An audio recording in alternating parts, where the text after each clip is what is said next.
क्या आप तसव्वुर कर सकते हैं कि एक ही शख्स जो सिर्फ 18 साल पहले $42 बिलियन की दौलत के साथ दुनिया के टॉप 10 अमीर तरीन लोगों में शुमार होता था,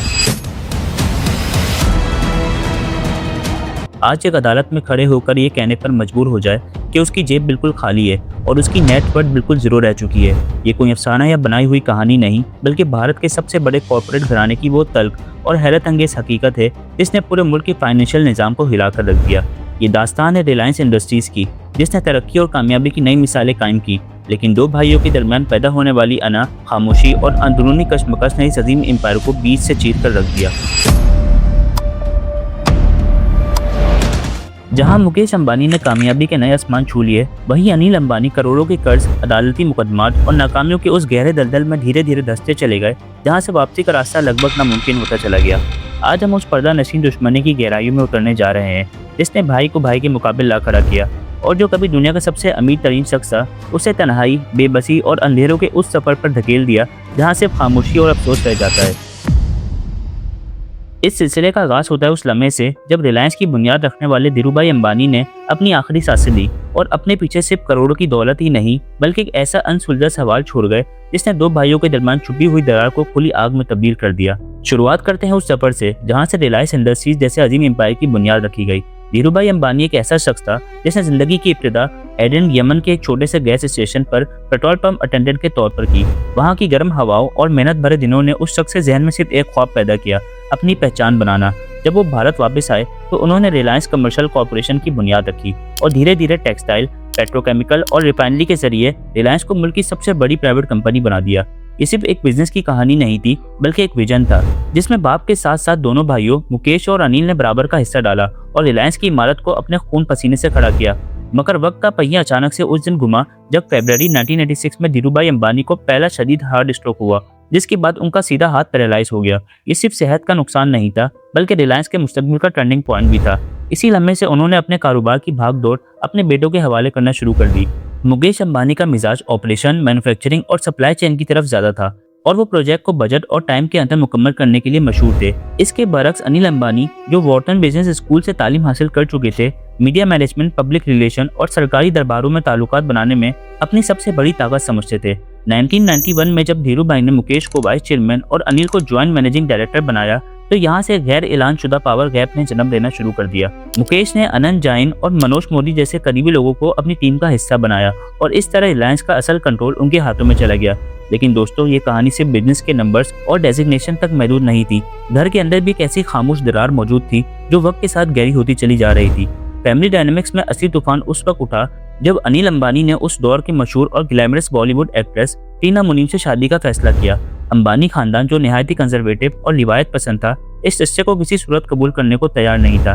धीरूभाई अंबानी इस शादी के सख्त खिलाफ थे, यहाँ तक कि उन्होंने अपने असर रसूख का इस्तेमाल करते हुए टीना के घर पर एनफोर्समेंट डायरेक्टरेट की रेड भी करवा दी थी। अनिल अंबानी ने इस मौके पर पहली बार खुलकर बगावत का रास्ता इख्तियार किया और अपने वालिद से साफ कह दिया कि अगर टीना को कबूल ना किया गया तो वो घर छोड़कर चले जाएंगे। इस फिल्म नुमा ड्रामा के बाद दोस्तों और रिश्तेदारों के दबाव के तहत धीरूभाई को झुकना पड़ा और फरवरी 1991 में शादी हो गई। मगर ये रिश्ता खानदान के लिए कभी भी मुकम्मल तौर पर कबूल आम हासिल ना कर सका। दूसरी तरफ मुकेश अंबानी की शादी उनकी वालिदा कोकिला ब्रांड की पसंद की हुई लड़की नीता दलाल से हुई। नीता अंबानी ने बहुत कम वक्त में खानदान में अपनी जगह बना ली और उन्हें असल बहू का दर्जा मिल गया, जबकि टीना अंबानी हमेशा इस घराने में एक आउटसाइडर ही समझी जाती रही। हालात उस वक्त और भी ज्यादा टेंस हो गए जब टीना के घर रेड करने वाले ऑफिसर संदीप टंडन ने बाद में रिलायंस ज्वाइन कर लिया और ये सब मुकेश अंबानी की मंजूरी से हुआ। अनिल अंबानी के लिए सिर्फ एक फैसला नहीं था बल्कि एक गहरा जख्म था, जहां उन्हें महसूस हुआ कि उनका अपना भाई ही उनके खिलाफ खड़ा हो चुका है। यहीं से दुश्मनी कमरों की चार दीवार से निकलकर रिलायंस के बेडरूम तक पहुंच गई। 1999 तक ग्रुप दो वादे हिस्सों में तकसीम हो चुका था, एक जो मुकेश के साथ और दूसरा जो अनिल की भवदारी निभा रहा था। इस दरार को भरने के लिए धीरूभाई अंबानी ने मार्च 2002 में रिलायंस पेट्रोलियम को RIL में मर्ज कर दिया ताकि दोनों भाई मिलकर काम कर सके। मगर किस्मत ने कुछ और ही लिख रखा था। 6 जुलाई 2002 को धीरूभाई अंबानी के इंतकाल के बाद मुकेश अंबानी चेयरमैन बन गए और अनिल अंबानी को सेकंड इन कमांड बनाकर उनके तमाम अहम फाइनेंशियल इख्तियारात खत्म कर दिए गए। यही वो लम्हा था जिसने रिलायंस की पूरी तारीख का रुख बदल दिया और भाइयों के दरमियान चलने वाली खामोश जंग को एक खुली कॉर्पोरेट और कानूनी जंग में तब्दील कर दिया। धीरूभाई अंबानी के इंतकाल के बाद रिलायंस इंडस्ट्रीज के अंदर चलने वाली खामोश दुश्मनी अचानक मीडिया की हेडलाइन बनने लगी।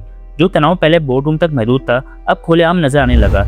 अनिल अंबानी को महसूस होने लगा कि मुकेश अंबानी हर अहम फैसले में उन्हें साइडलाइन कर रहे हैं, जबकि मुकेश का ये यकीन मजबूत होता जा रहा था कि अनिल बिजनेस के मुकाबले में सियासत और पावर सर्कस में ज्यादा दिलचस्पी ले रहे हैं। अनिल की दोस्ती समाजवादी पार्टी के रहनुमा मुलायम सिंह यादव और अमर सिंह के साथ मुकेश को खुले तौर पर खटक रही थी, क्योंकि उस वक्त सेंटर में कांग्रेस की हुकूमत थी और समाजवादी पार्टी सीधी सियासी रकीब समझी जाती थी। मुकेश बिल्कुल नहीं चाहते थे कि अनिल राज्यसभा के जरिए यूपी से नेशनल पॉलिटिक्स का हिस्सा बने, क्योंकि इससे रिलायंस के बिजनेस इंटरेस्ट सीधा सियासी तनाजात में घसीटे जा सकते थे। हालात यहाँ तक बिगड़ गए कि मुल्क के सबसे बुलंद सियासी रहनुमा भी इस मामले को नजरअंदाज न कर सके। उस वक्त के फाइनेंस मिनिस्टर चिदम्बरम और प्राइम मिनिस्टर मनमोहन सिंह तक को बीच में आना पड़ा। आखिरकार मां कोकिलाबेन अंबानी और फैमिली फ्रेंड केवी कमात ने दोनों भाइयों के दरमियान एक मजबूरी का अमन करवाया, जिसे बाद में ट्रूस कहा गया। जून 2005 में रिलायंस ग्रुप को 2 वाज़ेह हिस्सों में तकसीम कर दिया गया। मुकेश अंबानी के पास RIL और IPCL जैसे पुरानी स्टेबल और एसेट हैवी कंपनीज आई, जबकि अनिल अंबानी के हिस्से में रिलायंस इंफोकॉम, रिलायंस एनर्जी और रिलायंस कैपिटल जैसे हाई रिस्क और फ्यूचर फोकस बिजनेस आए।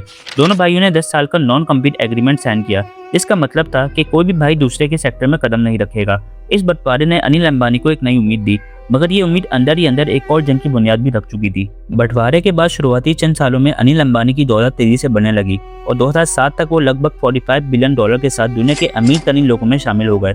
मगर असल इम्तिहान जनवरी 2008 में आया, जब अनिल ने रिलायंस पावर का IPO लॉन्च किया।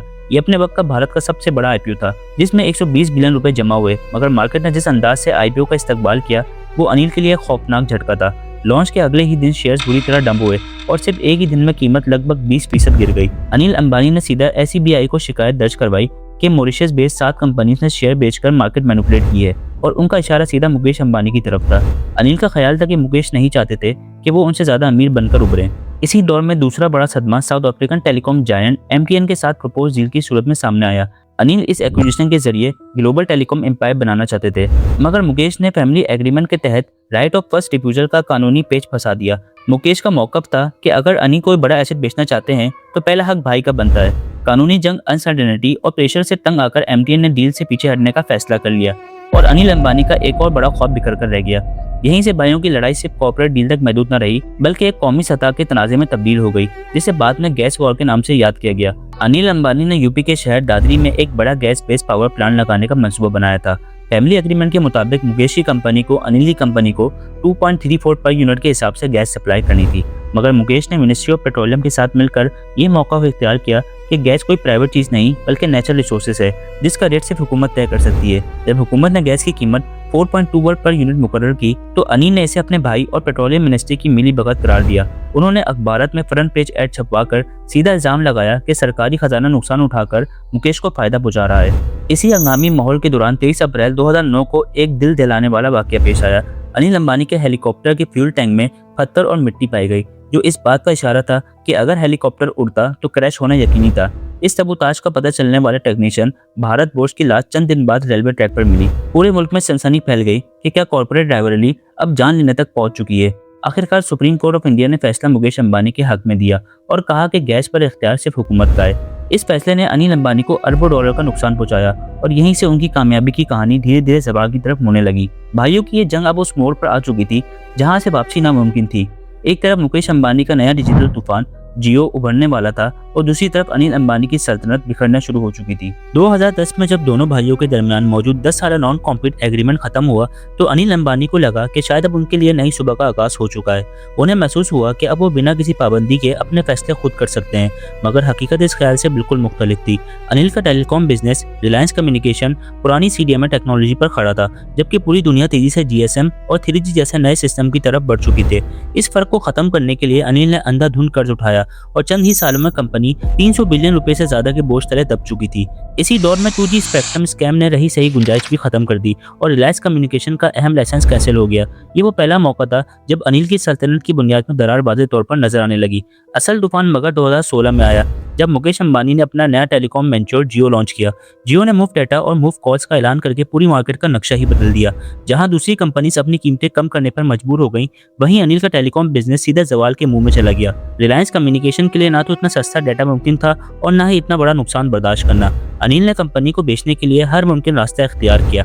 एयरसेल के साथ मर्जर की कोशिश की, ब्रुकफील्ड के साथ टावर डील पर बातचीत हुई, मगर किस्मत ने किसी भी मोड़ पर साथ न दिया। आखिरकार वो लम्हा भी आया जब अनिल ने मजबूर होकर अपने भाई मुकेश से मदद मांगी और अपना पूरा एसेट बेस उन्हें बेचने की बात की, मगर मुकेश ने उनके कर्जों की गारंटी लेने से इनकार कर दिया और यहीं पर अनिल की आखिरी उम्मीद भी टूट गई। 2018 तक आते आते अनिल अंबानी की कंपनी पर कुल कर्ज 1720 बिलियन रुपए तक जा पहुंचा था। क्रेडिटर हर सिम से उनका गहरा तंग कर चुके थे और कानूनी मुकदमात उनके लिए रोज का मामूल बन गए थे।